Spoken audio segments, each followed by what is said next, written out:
Assalamualaikum warahmatullahi wabarakatuh. Anak-anak sekalian, kita akan lanjutkan pembelajaran daring kita. Pada kesempatan ini kita akan melanjutkan kembali pembelajaran pada kelas 10, yaitu masalah trigonometri. Khusus yang kita bahas pada kesempatan ini adalah berkaitan dengan aturan ya, berkaitan dengan aturan sinus. Aturan sinus. Perhatikan aturan sinus ini ada berapa model yang harus Anda miliki berkaitan dengan bagaimana supaya Anda menikmati pembelajaran materi pada aturan sinus. Yang pertama adalah kalau kita kembali gitu ya, di pembelajaran trigonometri kita bicara ada kuadran 1 gitu ya, ada kuadran kedua, ada kuadran ketiga, dan juga ada kuadran keempat. Nah, kuadran pertama ini kalau kita bahasa mudahnya sudutnya itu antara 0 sampai 90 derajat. Kalau kuadran kedua ini dia berkaitan 90 sampai 180 derajat. Kalau kuadran ketiga ini antara 180 sampai 270 derajat. Kalau kuadran keempat dia antara 270 derajat sampai dengan 360 derajat gitu ya. Lalu dipahami juga bahwa nilai sinusnya gitu ya, nilai sinus misalnya Bapak punya ini kuadran pertama ya, ini kuadran kedua, ini kuadran ketiga. Kuadran itu daerah analisis sudut ya, biasanya satu kuadran itu 90 derajat besarnya. Di sini nilai sinus alfa dan kosinus alfa dia positif gitu ya. Artinya kalau di sini antara 0 sampai 90 derajat gitu ya, pasti nilainya positif. Misalnya sin 60 derajat ini pasti positif berapa gitu ya, asalkan dia sudutnya antara 0 sampai 90. Nah, cara menghafalnya Anda pahami, dia kebalikan ya. Lawan dari kuadran 1 itu adalah di kuadran ketiga. Berarti nilai sinusnya, sinus alfa dan kosinus alfanya dia negatif nilainya. Misalnya Anda punya sin ya, sin 200 derajat ini pasti negatif hasilnya. Negatif berapa nanti silahkan dibuka kalkulator atau yang lainnya. Kenapa di 200 ya? Karena 200 ini kan dia kalau kita balik ke sini dia sudutnya antara 180 sampai 270. Nah, di sini kuadran ketiga, kuadran kedua ya, ini sinus alfanya dia positif. Kalau sinus alfanya dia negatif, berarti lawannya. Lawan ya. Lawannya nih. Berarti kalau di kuadran keempat itu sinus alfanya dia negatif, sedangkan cos alfanya dia positif.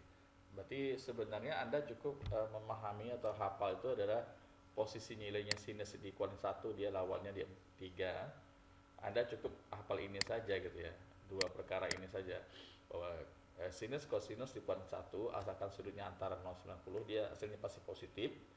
Sedangkan kalau di kuadran kedua dengan besaran sudut dia tadi antara lebih pada 90 sampai 180 derajat, maka nilai sinus ini dia positif, nilai kosinusnya dia nanti negatif. Nanti lawannya adalah di kuadran keempat gitu ya. Berarti kebalikan. Nah, jadi Anda cukup hafal kuadran ke-1 dan kuadran kedua saja. Nah, ini Anda harus pahami. Lalu fungsinya penggunaan ini apa gitu ya? Fungsinya penggunaan ini apa? Nah, nanti akan saya coba kombinasikan. Lalu Anda juga perlu pahami gitu ya, ada sudut istimewa. Masih ingat sudut istimewa itu? Ada sinus alfa, ada kosinus alfa. Sudut istimewa itu ya sudut-sudut yang memang kita tanpa kalkulator kita akan bisa menghitungnya. Dia 0, 30 derajat, kemudian 45 derajat, kemudian 60 derajat, kemudian 90 derajat. Nah, nanti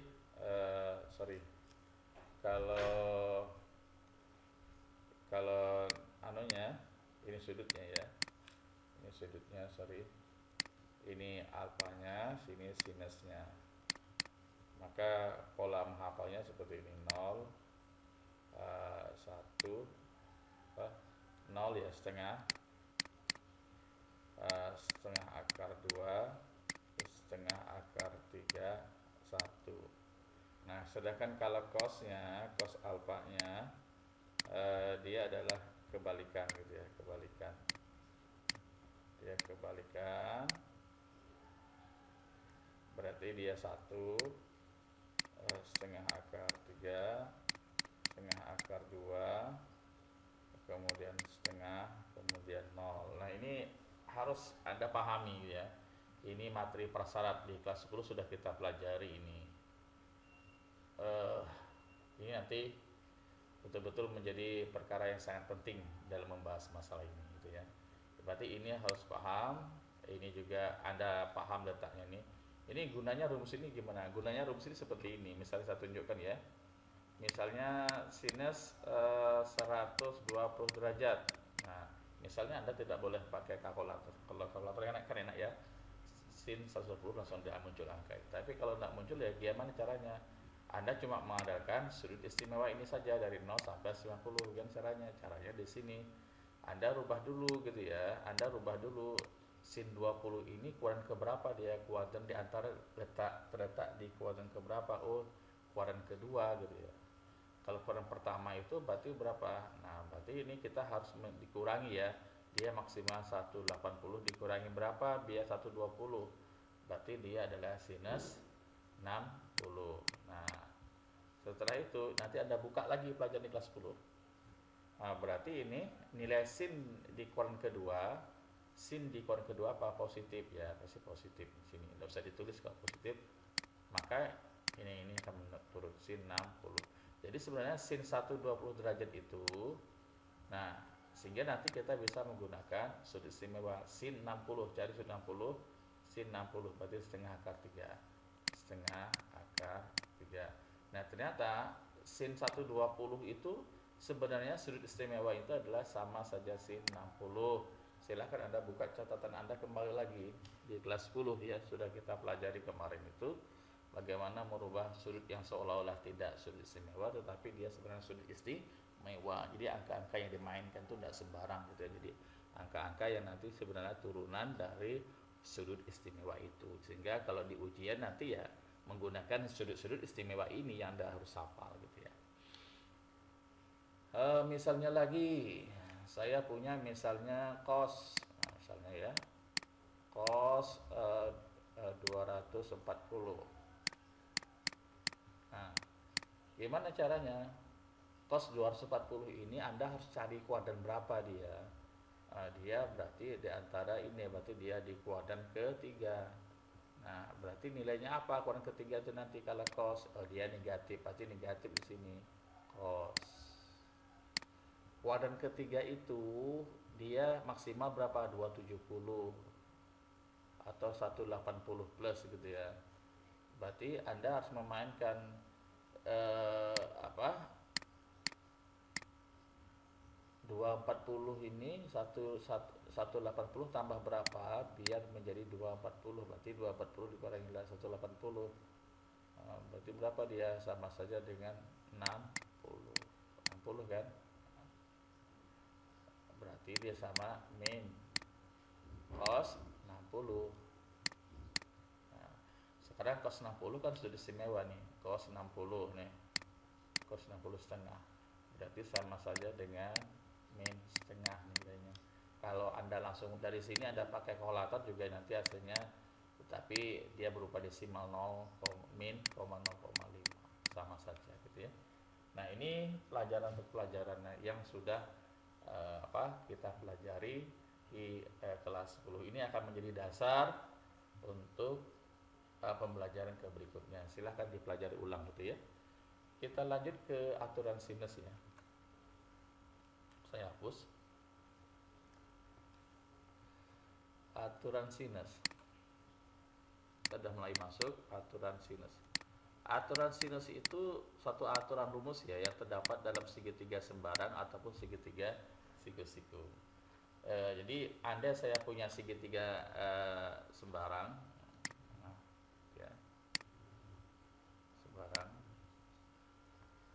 Tuh.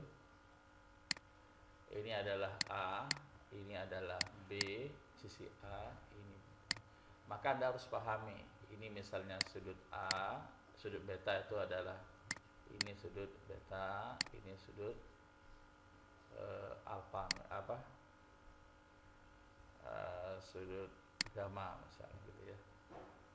Maka Anda harus pahami bahwa panjang sisi A itu adalah di depan sudut A, biasanya tandanya huruf kecil. Panjang sisi C berarti di depan sudut C, di depannya berarti ini.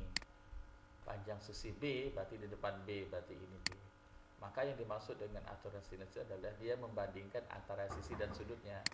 Berarti A per sin A sama saja dengan B per sin B sama saja C per sin C. Nah, kalau di sini kita sudah kasih nama sudut, berarti sama saja sin alfa B per sin beta gitu ya, sama saja C per sin gamma. Nah, seperti itu. Jadi dia rumusnya seperti ini. Jadi rumus ini tergantung segitiga yang digunakan, tapi Anda harus memahami bahwa aturan sinus itu adalah sisinya dibagi dengan sudutnya, sisinya dibagi dengan sinus sudutnya, sisinya dibagi dengan sisi sudutnya. Jadi A dan BC itu nanti akan berubah tergantung abjad yang digunakan dalam soal. Misalnya Bapak punya seperti ini, punya segitiga sembarang ya, segitiga sembarang seperti itu.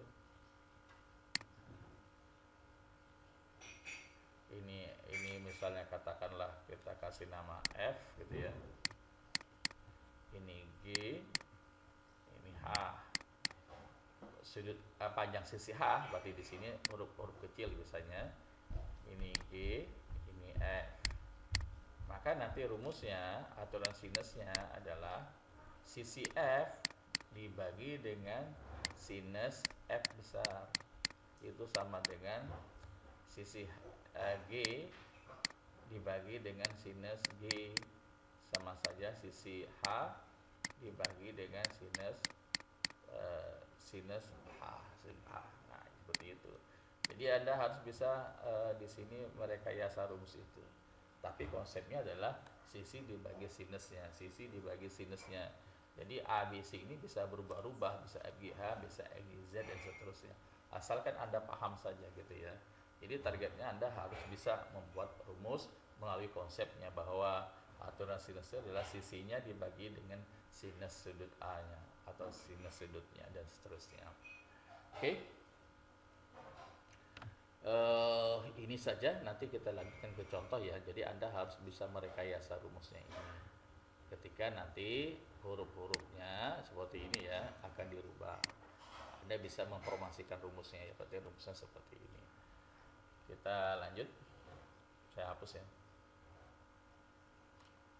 Bagaimana ketika nanti ada soal seperti ini ya, contoh. Kita langsung ke contoh ya. Contoh 1. Anda dikasih kita semampu menggambar gitu ya. Mampu menggambar. Ini perhatikan. Misalnya saya punya segitiga sembarang gitu ya. Nah, contohnya di sini diketahui. Misalnya ketika nanti diketahui seperti ini, diketahui, misalnya sudut A misalnya, sudut A itu dia sebesar 120 derajat. Diketahui segitiga sembarang ya, sudut A-nya 120 derajat. Kemudian nanti diketahui sudut B-nya 30 derajat. Kemudian diketahui lagi panjang sisi misalnya ya. Panjang sisi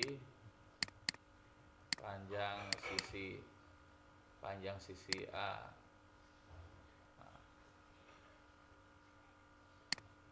Panjang sisi A itu diketahui misalnya 4 cm. Kemudian yang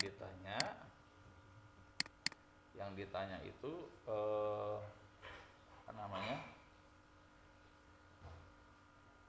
Panjang sisi C misalnya. Nah, gitu.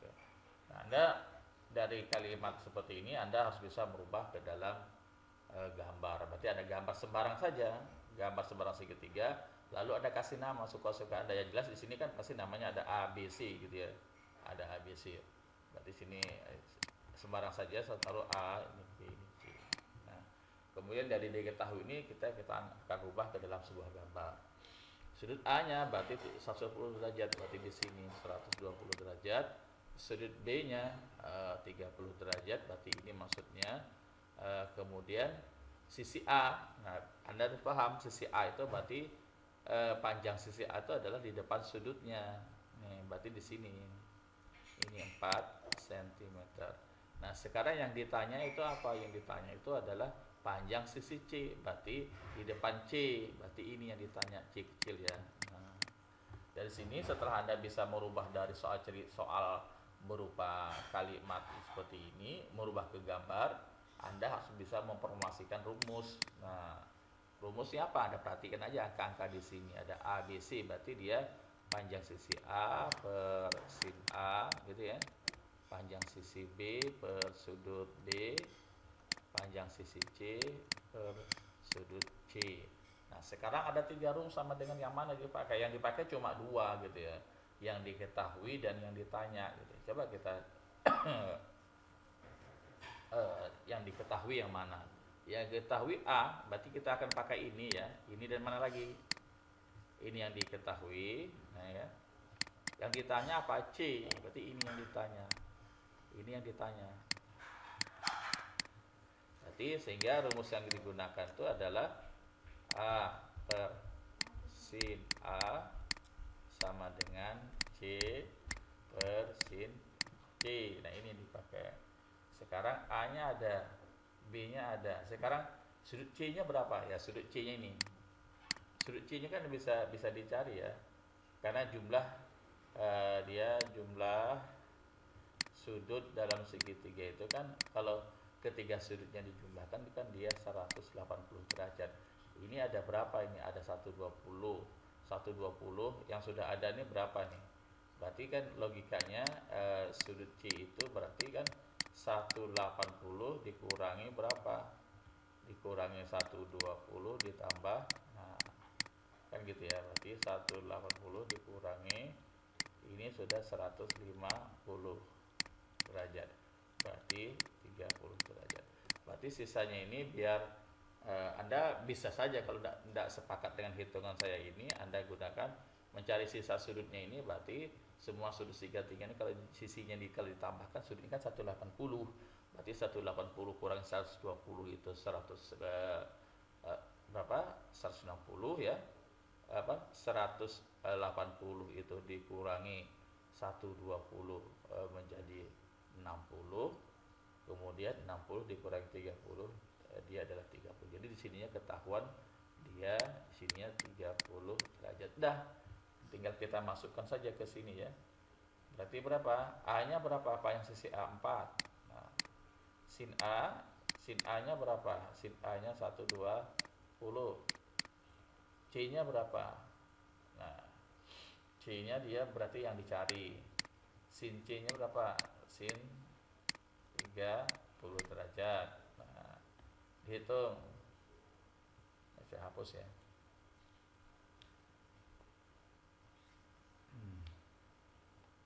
Ini kemana nih? Lari ya nih, sini aja. Nanti dicatat nih ya.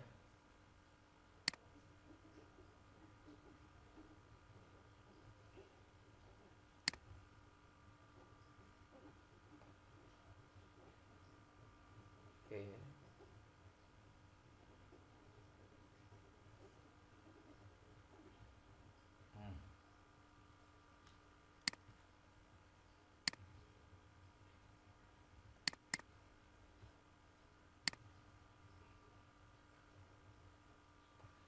Kita lari ke sini ya.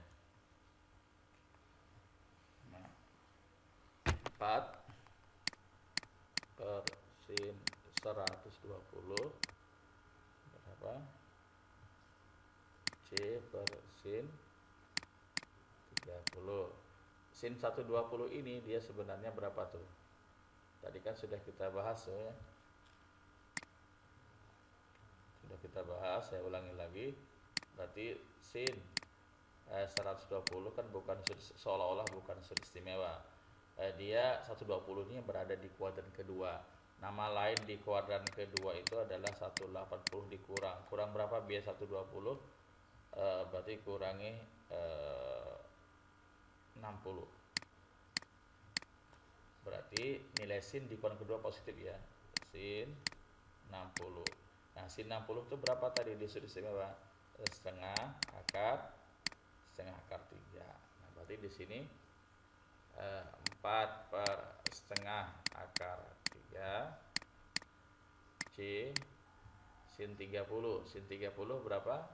Setengah ya. 1/2 kali silang. Ini apa ya? Setengah akar 3 C sama dengan 4 dikali setengah. Nah, jadi setengah akar 3 C sama dengan 4 kali 1 4. 4 bagi 2 ini 2. Nah, jadi C sama dengan berapa nih? 2 dibagi setengah akar 3 gitu ya.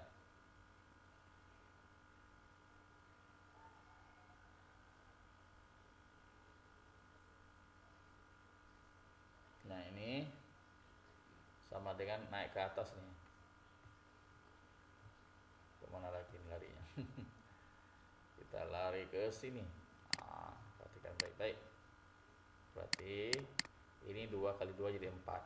Jadi 4 per akar 3. Lalu kita apa? Lalu kita sederhanakan. Kemarin di kelas 1 juga sudah bagaimana menyederhanakan bentuk akar.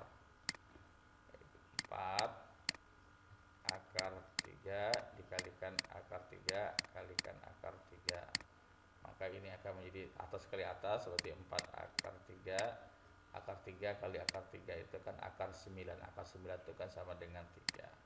Berarti dia jawabannya adalah 4 akar 3/3. Nah, ini jawabannya.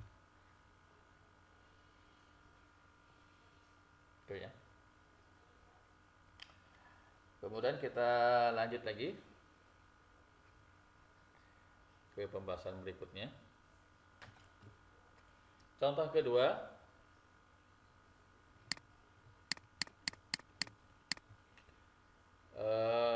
ini diketahui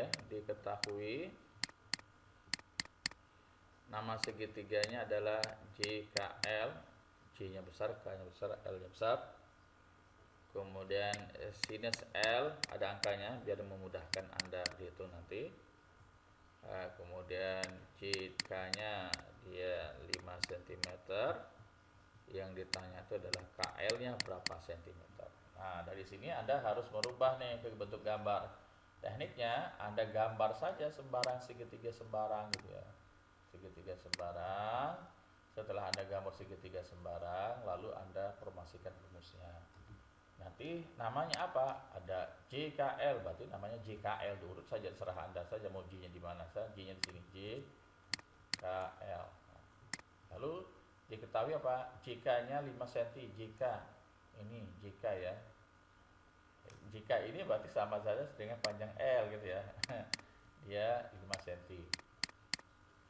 Kemudian apa? Sin L. Nah, ini diketahui. Sin L anggaplah di sini diketahui. Kemudian apalagi sin L ada diketahui. Sin J ya, ini lupa. Sin J-nya 3/5. Misalnya sin J, berarti sini diketahui. Berarti kalau kita lengkapi gambar ini, J-nya di sini maka panjang sisi J-nya sini. K-nya sini maka inilah panjang K-nya, K kecil, L-nya di sini.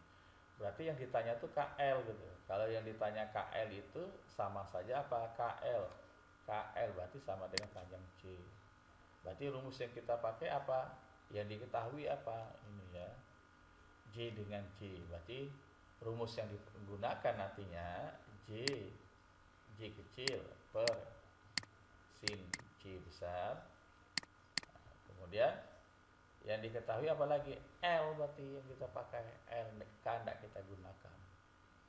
Berarti L per sin L. Nah, dah. J-nya berapa? J-nya ini yang dicari. Yang dicari. Sin J-nya berapa? Sin J-nya ada nilainya sudah, tinggal tulis saja, tidak ada sudut lagi, langsung ada nilainya. 3/5. L-nya berapa? 5. Sin L-nya berapa? Sin L-nya diketahui sudah, sin L-nya sepertiga. Nah, tinggal kali silang saja. Kali silang berarti 1/3 kali J ya sama dengan 5 dikali 3/5. Disederhanakan. Ini kan sama saja, ini 1 kali J, J/3 ya. Sama saja 1 kali J ya J/3. Ini coret ini. Habis ya. Ya kalau kalian bingung ya kalikan saja 15/5. Nah, berarti dari sini berapa? J/3 sama dengan, sama-sama dibagi 5 ya, berarti 3 per